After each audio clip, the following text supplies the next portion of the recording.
Hello there, and thank you for staying tuned to LTN. You're just on time to catch your favorite business segment program, A Business Tuesday. It's the 20th of November, the year 2018.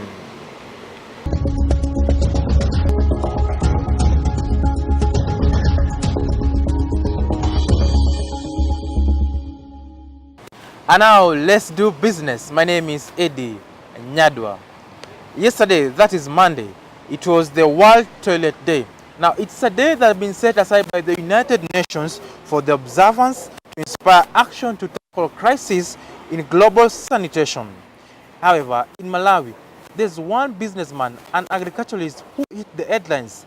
The guy is making fertilizer using human urine. Yeah, human urine. As in, for him, your urine is his raw material to make fertilizer. Now, he buys your urine at a fee and later processes it to make fertilizer that he later sells at a profit. It may sound unappealing, but it's transforming the lives of thousands of farmers in Malawi. Everywhere, in every household, everyone I see is a source of fertilizer. You are a source of fertilizer. So I started trying the urine at my home, behind my house. I had only a small garden, a matter of meters big.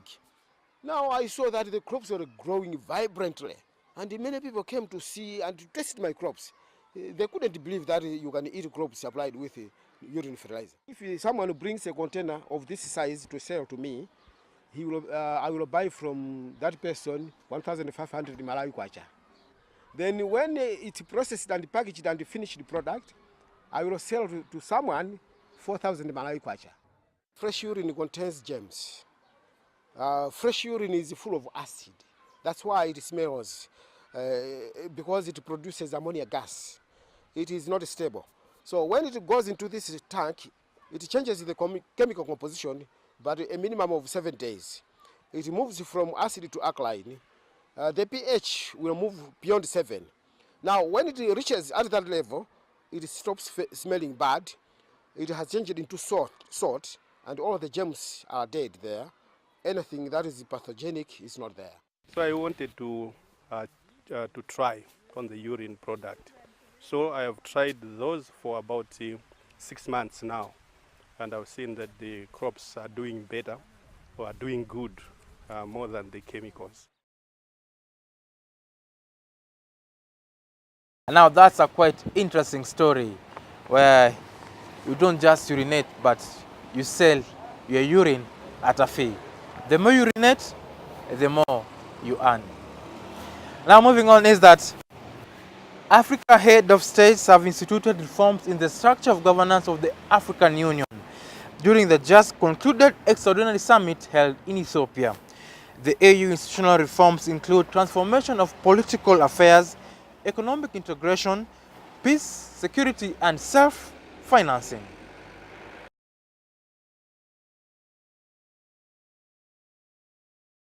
Institutional reform is an imperative need. It is, in fact, substantial and go along with our founding act of our union. The African Union has established the space for the economic integration and political unity of our Pan-Africanism while respecting the sovereignty of our states. It is in this cruel world that these sovereignties which was dearly acquired, can only be preserved if we are united and pool our efforts. The goal is simple: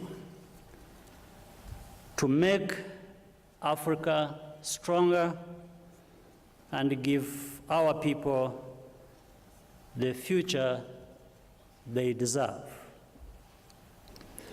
I'm pleased to note that we are very much on course. We have passed the halfway point, and the end is in sight.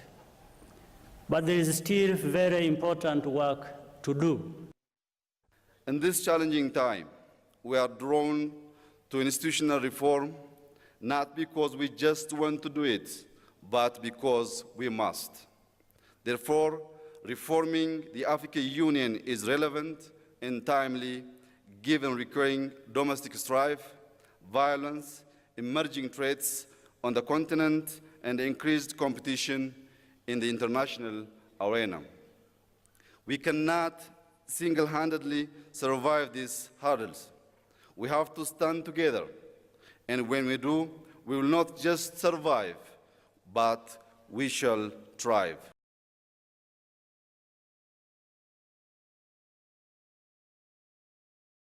And now some news in the country is that President Uhuru Kenyatta has launched the Kenya Coast Guard services at headquarters in Liwatoni, Mombasa County. The head of state also commissioned the marine craft MV KSGS Doria. He said the launch and commission of the marine craft were a fulfillment of its administration in recovering Kenya's lost dream in protecting its vast resources potential in ocean waters.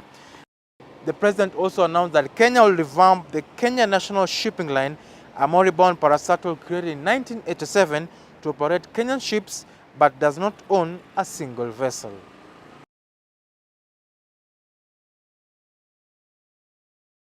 Coast Guard will ensure that our oceans will no longer be used by drug traffickers, human traffickers, illegal arms, and illegal fishing.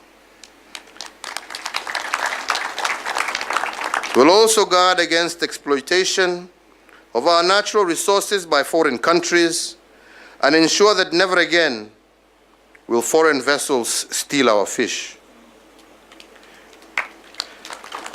And today, we also declare that we will arrest and prosecute anyone in our waters who does not comply with our relevant legislations. And while President Kenyatta was launching the Kenya Coast Guard services, the Mombasa County Governor Ali Hassan Joho took the opportunity to prepare the Mombasa governors, that is the block of Mombasa, of the coast region governors, so as to be able to seize opportunities during the upcoming Blue Economic Conference. In this region, are we prepared? The president has done his bit, but are we prepared? Because you know what will happen? The 10,000 participants, after next week, they will all look for now opportunities, partners, investment in our country. Are we ready for it? You know? Sasa tujipange. Tusipojipanga tutafanya nini? Sasa tumeletewa hiyo chakula paka kwa meza. And then in the whole context of this discussion, there is low-hanging fruits. I was telling the president a very simple example.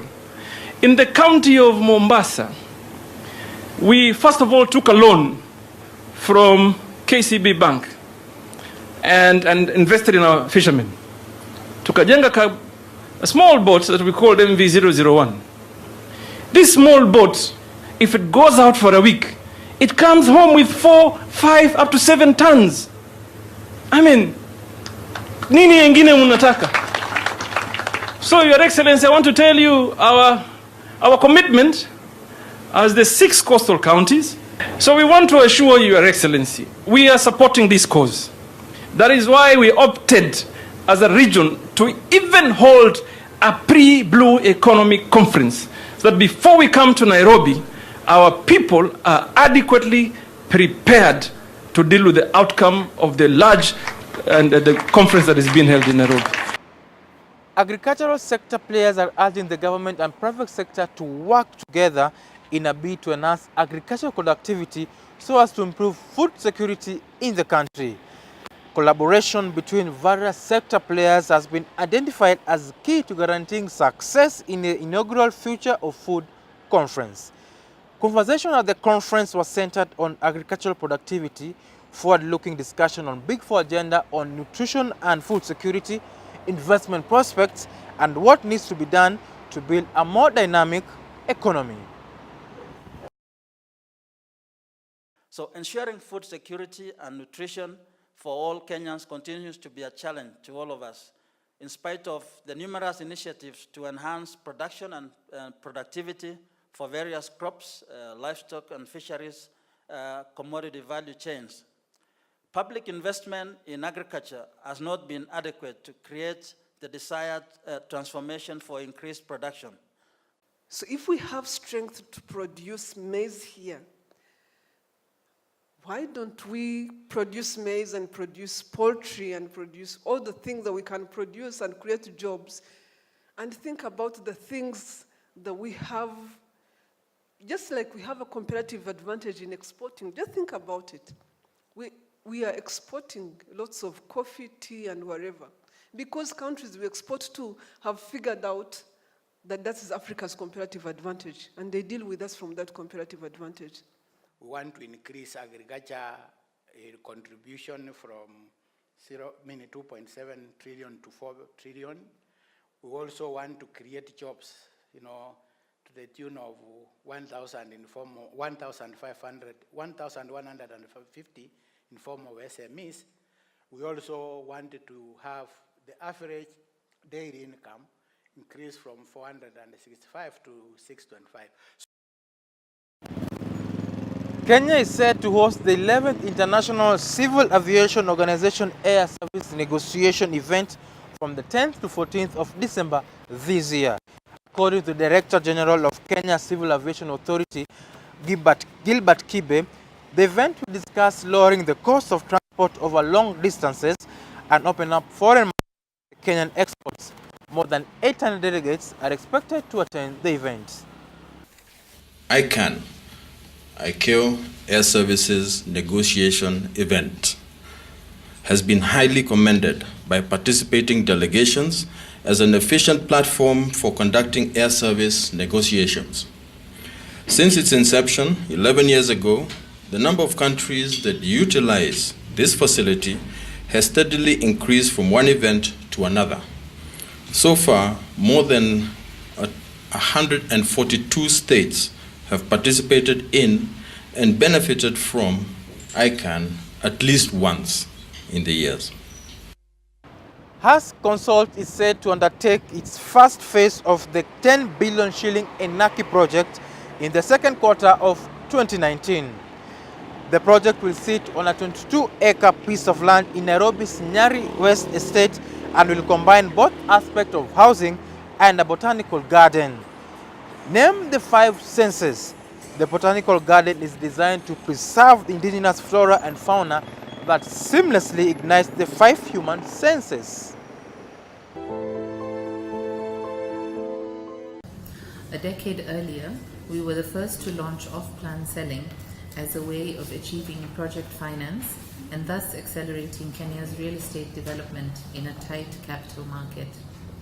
We more recently led the way in landowner-developer partnerships and have also continued to innovate in our own developments, repeatedly awarded as the leading projects in Africa in the Global Property Awards.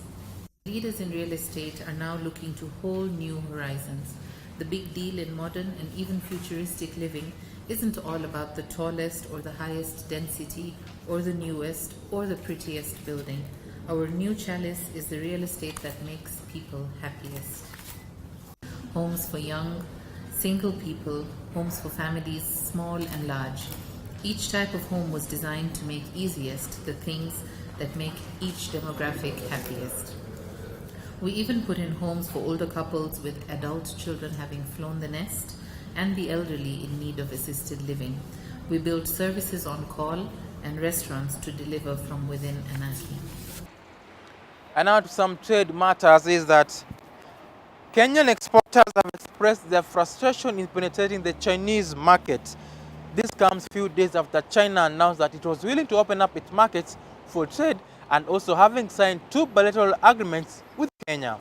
The exporters have pointed out that language barrier and lack of adequate financing for value addition are some of the major impediments. There are some challenges, for example, the need for product innovation.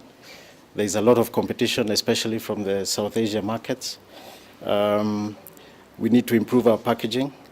The use of translators was also a challenge.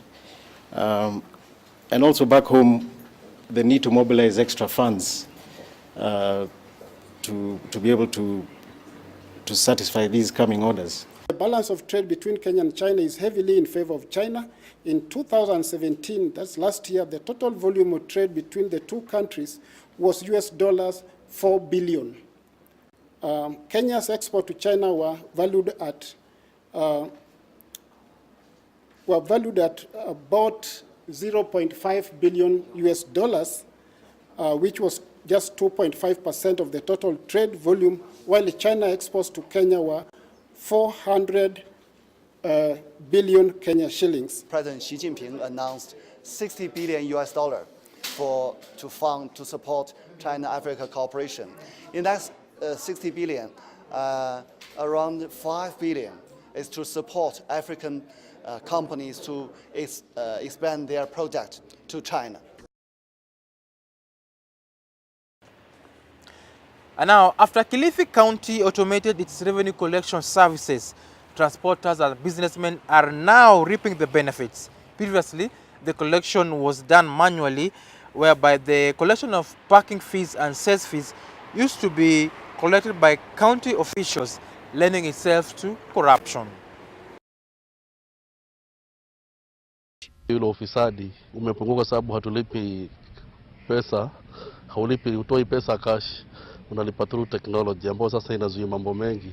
Pesa ambayo ingeenda kando haiendi. Watu tukiwasavu wanasema hiyo iko safe zaidi. Pesa yao inaingia kwa system vizuri, inaonekana kila pahali kwamba wamelipa ushuru. We have daily targets, we have monthly targets, and we have annual targets. It was around 18 million. Yes, and we collect up to 24 million. Yes, we surpass the target with around 6 million. Yes, it is a monthly target.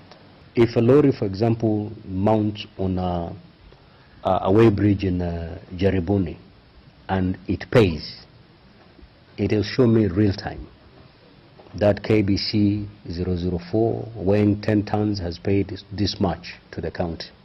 So then that seals the temptation of anyone wanting to be smart enough to steal from us.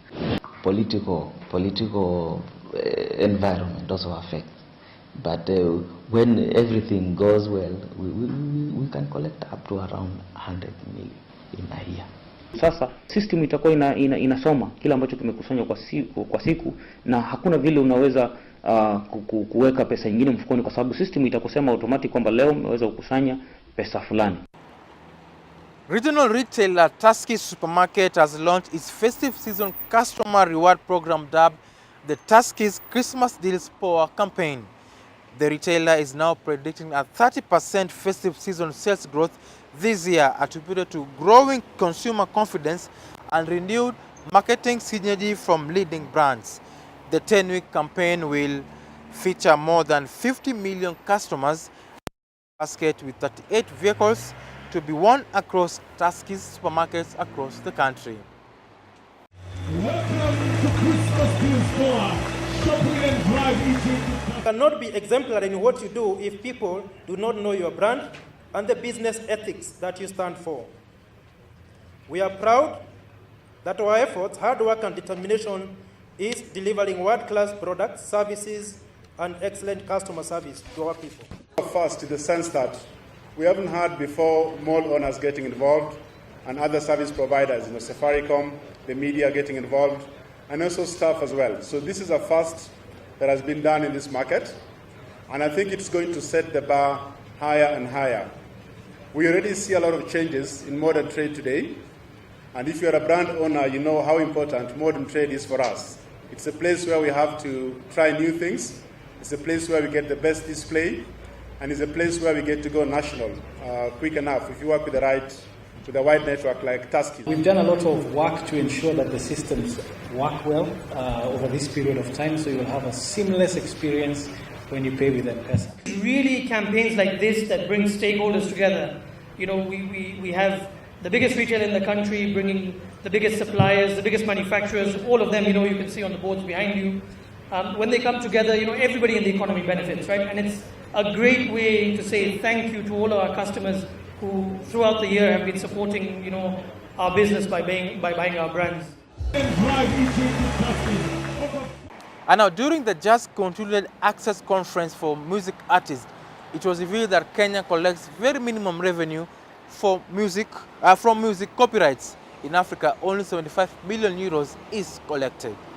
A number of actors are holding back. You may first of all, need to look at the legislative framework, the legal framework in a number of countries. Let me take the example of the private copying. The private copying enable authors to perceive small royalty from devices serving for copies of works. And in Africa, as of today, only 6 countries have in place a legislation enabling to collect royalties on those devices out of 54. So we need to look at the legislative framework. The other hurdle we may need to look at is licensing of big players, big users like broadcasters.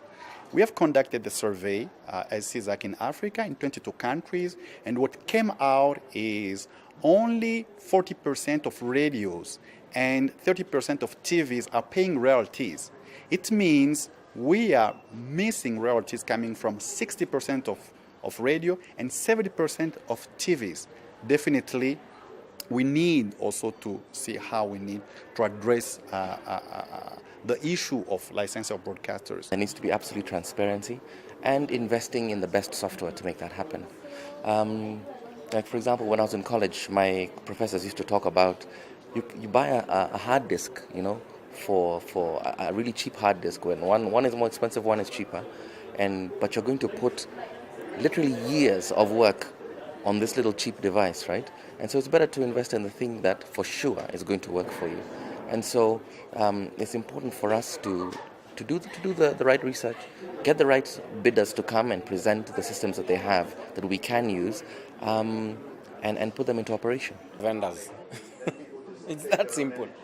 You just need to go back and I mean, the guy who shouts "Mare, Mare, Mare" is the guy who sells the most merchandise. So that's how I look at it. It's just that the competition is now way higher. There are way more people in the market, so you have just to stand out. And it takes a lot of effort, and you must know where to position yourself so that you stand out and be counted among the greatest. And now on that note, let's take a look at some of the news that also made headlines in the Business Tuesday News Wrap. Investors at the Nairobi Securities Exchange will be unable to trade in shares of franchise product retailer Deacons East Africa for the next 40 days following the suspension by the Capital Markets Authority. Fashion retailer has sunk into administration. The board of the cash-strapped retailer said it has appointed Peter Kahi and Atul Shah of PKF Consulting as the joint administrators of the company, citing financial turmoil that is facing the company. Traders crossing through the Malaba border are counting losses following a traffic snarl-up that has stretched for over 15 kilometers up to Koteko town, with affected truck drivers appealing for faster clearance of goods at the checkpoint. They are now lamenting over the increased costs business following the delay at the border. Reporting for Business Tuesday, my name is Walter Chiriba.